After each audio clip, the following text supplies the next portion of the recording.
तुमको क्या लगता था नहीं लौटेंगे? तुमको क्या लगता था नहीं लौटेंगे? गलत। जब तक तोड़ेंगे नहीं तब तक छोड़ेंगे नहीं। તો જય જોહાર, જય આદિવાસી દોસ્તો આપણે આજે વાત કરવાના છે ચૈતરભાઈ વસાવાની। તો ચૈતરભાઈ વસાવાને જામીન અરજી મળી કે નહીં દોસ્તો? ચૈતર વસાવાને જામીન મળ્યા છે તો ખરા, પણ કેવી રીતે મળ્યા છે પૂરો વિડીયો જોજો દોસ્તો, બધું જાણવા મળી જશે દોસ્તો। અને ચૈતરભાઈ વસાવા ક્યારે છૂટવાના છે તે પણ જોઈ લીજો દોસ્તો।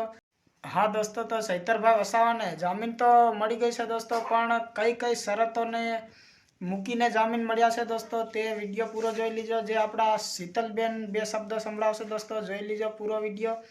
શીતલબેનનો વિડીયો જોઈ લીજો દોસ્તો। પણ ચૈતરભાઈ વસાવાને હંમેશા માટે દોસ્તો જામીન અરજી મળી ગઈ છે અને હંમેશા માટે જેલની બહાર રહેશે દોસ્તો। અને ચૈતરભાઈ વસાવા આવ્યા પછી શું કામ કરવાના છે તે પણ વિડીયો જોતા રહીજો દોસ્તો।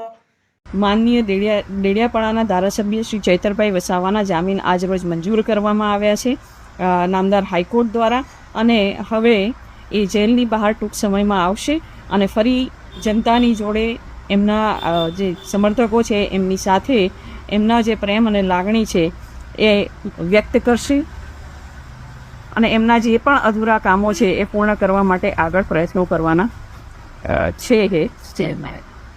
સૌથી ખુશીની બાબત એ છે કે આજના પહેલાં જ નોરતે ચૈતરભાઈના જામીન મંજૂર થયા છે, જે સ્પષ્ટ રીતે જણાવે છે કે ભગવાન પણ સાચાની સાથે હોય છે અને ન્યાયપાલિકામાં રાખેલ વિશ્વાસ પણ સંપૂર્ણ રીતે સફળ રહ્યો છે। એટલે આ બંને કારણોને ધ્યાને રાખી ચૈતરભાઈ એના જામીન અરજી માટે હું એમના સમર્થકોને અભિનંદન પાઠવું છું। આગળની વાત